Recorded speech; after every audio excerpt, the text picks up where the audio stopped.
A profile can be used for your members or trim pieces in your design.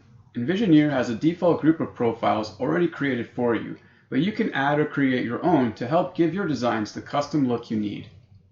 We are going to draw our profile using lines, but you can also import a DWG file of a profile from an outside source. First, let's make sure that we are in a worksheet view. We're going to select any one of the worksheets located in the bottom of our drawing area. Under the Draw tab, we're going to select the Line option, or if you like to use the menu, you can select Draw and Line, or you can even activate the Line command by typing L on your keyboard, and that will bring up the Line command for you. We're going to left click once in the middle of our drawing area, and then we're going to zoom in using the flywheel on your mouse, or you can use your zoom and navigate controls. We're going to be creating this to the actual size, so I want to make sure I'm zoomed in quite a bit. And I'm going to move my mouse down, and I'm just going to type in 6 inches, and I'm going to hit enter. And then I'm going to move my mouse over to the right, and I'm going to type in 1/2 inch. I'm going to move my mouse up, I'm going to type in 4 inches, and then I'm going to move my mouse to the left, and we're going to go over 1/8 inch. We're then going to move our mouse up again, and we're going to go up 1.5 inches, and we're going to press enter. Now I want to snap this to the end of my beginning line, but ortho is enabled. So I either need to turn off ortho by pressing the ortho button in the lower right hand corner, or by pressing F8 on my keyboard. I can now snap to the end point of the 6-inch line. I can right click and select finish. We have now created the lines that are going to make up the shape of our trim, but this needs to be set as a polyline. We're going to select the 6-inch line that we created, and then under the Modify tab, we can select the Join Polyline. Or under the Modify menu, you can select the Join Polyline.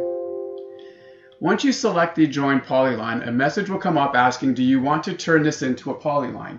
We want not only this line, but all of our lines to be a polyline. So we're going to say yes. Our cursor is now changed into a selection box icon, and all we have to do now is left click and hold to create a box around our lines. And then once everything is highlighted, we can simply press enter on our keyboard. This is going to create the polyline profile for us, and we can left click on it just to make sure that everything is actually connected. I'm going to hit escape to deselect. We have now created the polyline, but we need to add it to the catalog so that we can use it with our members or our trim. To do this, we're going to go up to File, Catalogs, and we're going to select the Export Polyline to Profile Library. The commander will tell us to select the items that we want. I'm just going to left click on that polyline, and the Polyline Profiles dialog box will now be displayed. In here, we just want to give this a name. I'm going to call this New Baseboard. We're happy with the way that it's displayed, so we're going to say OK. This opens up the Profiles catalog for us, and we can now see that the profile has been inserted into the Imported Profiles section of the catalog. We're going to click OK. Now that we have created the custom profile, we can use this in our models to create custom members or trim pieces. So we're going to go back to Model. And what we're going to do now is we're just going to add in a member. So we're going to select, again, either under the Building tab, you can select the Members option and select Members, or under the Insert, you can select Members and Members. I'm just going to grab a 2x6 member, but you can grab any member that you like. And then we're just going to insert a member into our drawing area. And I'm going to make sure ortho is enabled by pressing F8, and that's going to drop in our member. Once the member has been inserted, we're going to select it, we're going to right click, and we're going to go to its properties. Under the properties of the member, we're going to see a basic tab. And under the basic tab, we're going to see a type. Right now, this is a rectangular solid member. We're going to scroll to the very end, and we're going to select custom. Once we select custom, we can now see that there is a select profile option available to us. We're going to click on that. This will bring up the profiles library for us, and we're now going to scroll down to the bottom, and we're going to select the imported profiles, And then we're going to select our new baseboard. And then we're going to say OK. We're going to give this a name. Again, we want this to be called new baseboard because that's what we've named it. And we also want to adjust the size of it. Now, right now, the uniform scale is selected.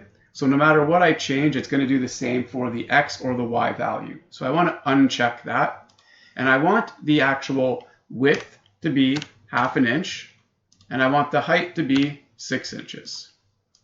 That's going to create the shape of our trim baseboard for us. And now all I have to do is select OK. If we go into a 3D view, we can quickly see how that trim profile is taking shape.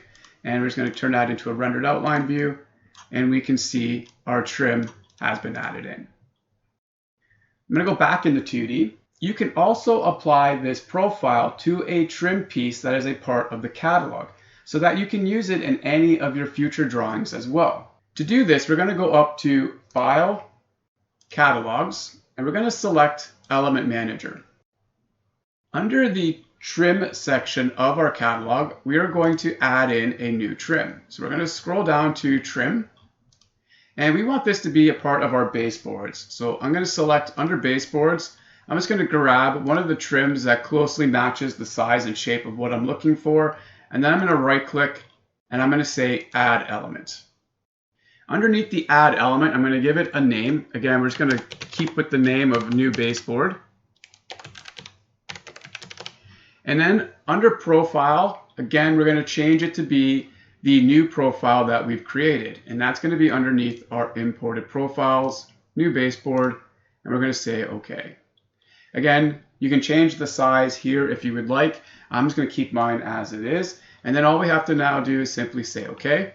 When you are done editing, you can select OK to the Element Manager. That now saves that new trim piece to the catalog for any future use. We hope this tooltip helps you moving forward. If you like what we are creating, press the like button and be sure to subscribe for future videos. If you have any comments, please let us know in the comment section below. Thank you.